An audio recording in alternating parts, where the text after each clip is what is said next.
Hello everyone. Today we're going to be going through some ratio GCSE questions. So if you're going to be doing your GCSEs this year or next year, I would suggest you watch this video because it will help you a lot. Okay?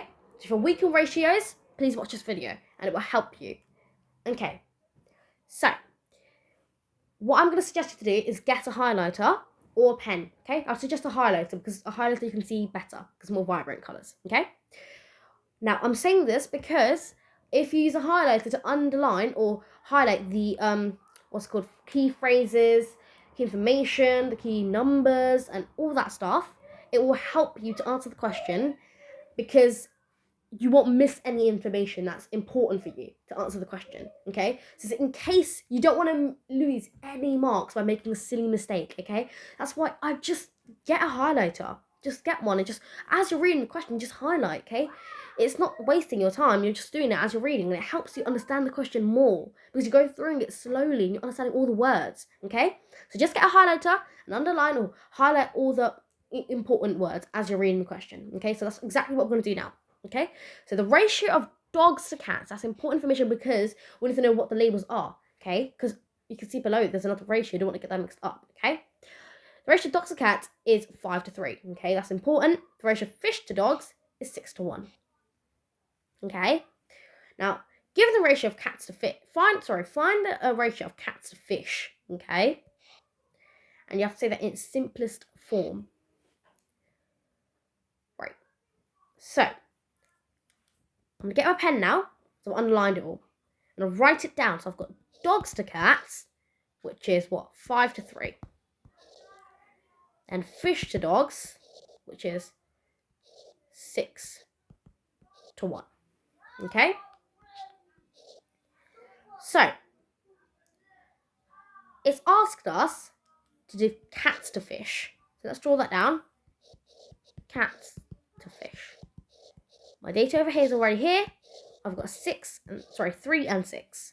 So I've got 3, jot that down, and 6. Now it's asked us back to the question for its simplest form. Okay? Remember to always go back to the question and read the key little bits. Minor bits. It's really important. Okay? Now by looking at it, we know 3 goes into 6, so it definitely can be simplified. So what we're going to do is divide each side by 3. And that will get us to our final answer. Now these little numbers are very important to show. They don't know what's going on inside your head. The examiner doesn't know what's going on inside your head. So you need to jot that down on the paper, okay? So they know what you're talking about, where you got the other numbers. Because if you just put it like this, never actually put these numbers on, they're gonna be like, where did you get that from? Okay, so you need to put how you got there.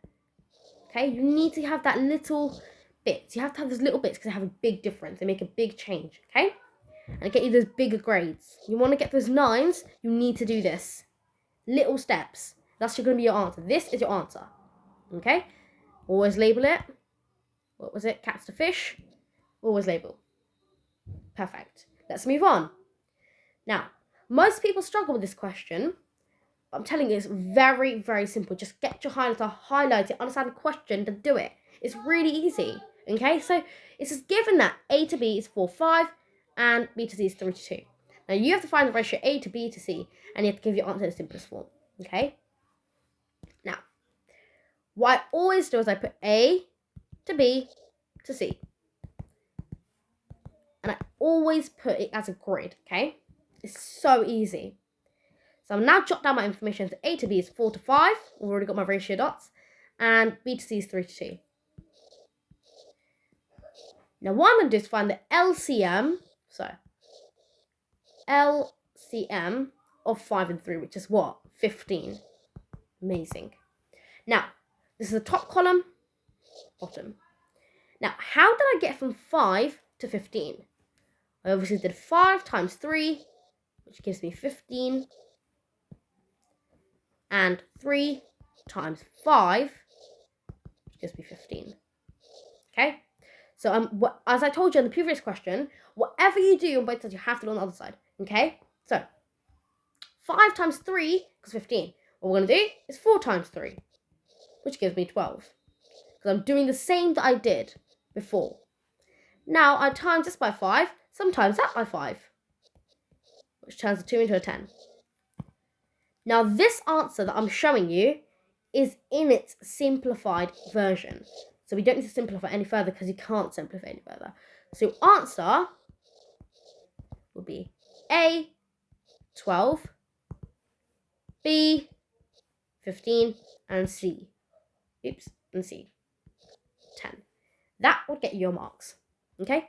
As simple as that. Amazing. Let's move on to the last and final question.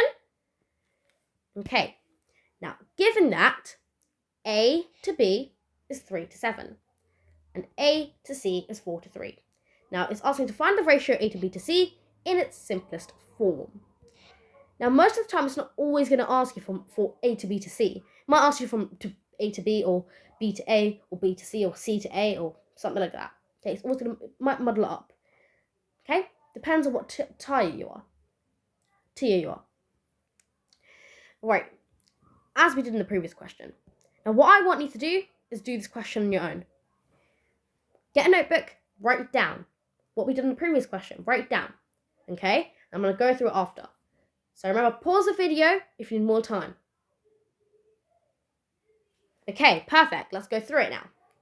So, you should have drawn a grid because it's very easy. Jot down your data. Did you highlight it? If you did, well done. If you didn't, I suggest you do now. Okay, A to B equals 3 to 7. 4 to 3, which is A to C.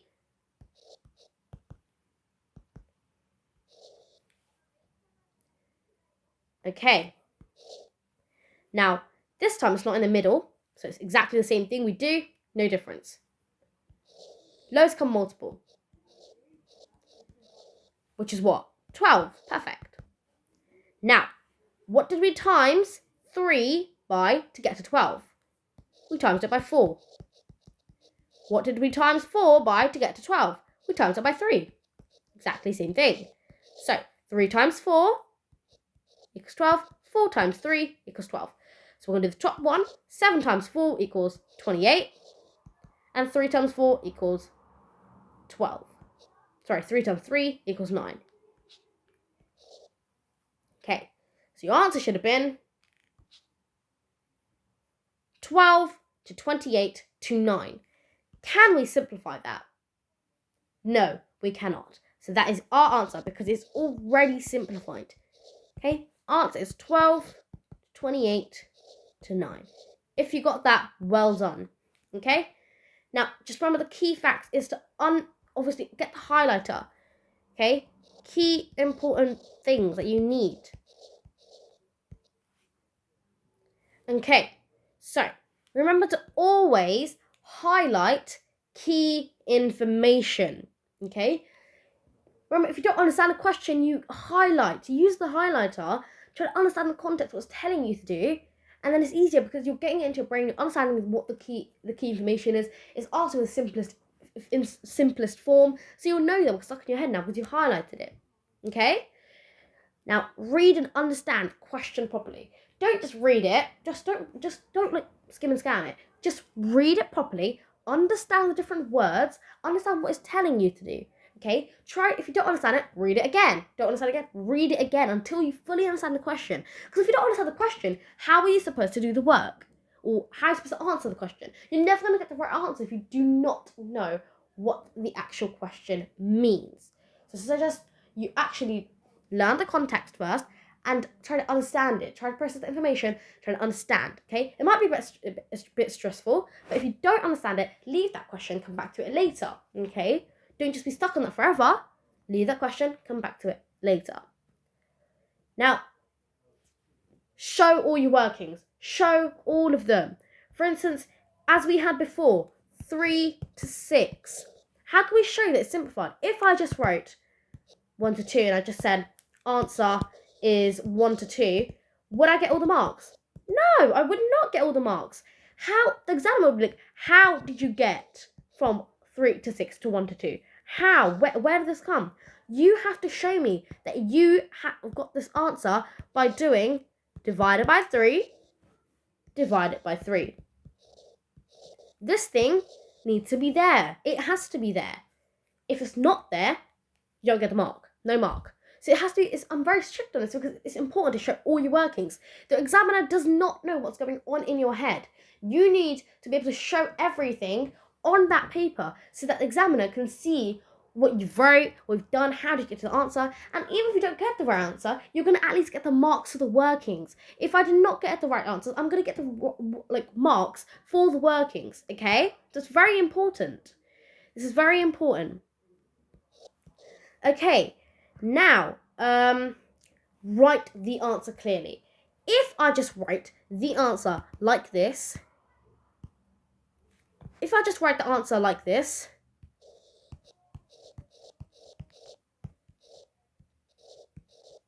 is the examiner going to know what I wrote? No, because you squished it up all together. How am I supposed to know when you're writing something like that? No, don't write like that. That's exactly wrong. What I want you to write like is like this. Clearly, 5, 6, where at least you have the space.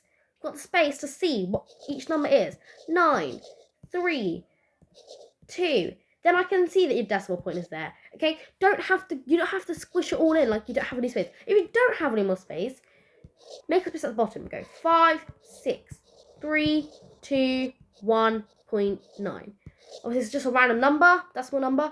It's fine. I'm just making up a number. Do not write like 5, 6, 9, 9. If you make a mistake, don't cross and just write it next to it. No, go below it, find a fresh space, and write it again. Don't write it like on the top of it. I'm not going to know what you're writing about. Okay, it's always important for this one.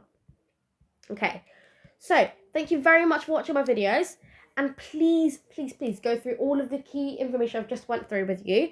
Put them in your brain. It's very, very, very important because it will help you during your GCSEs and to get you better marks and grades. Okay, but obviously I'm going to post more videos to help you guys. Okay, so stay tuned for more, and thank you very much for listening so beautifully.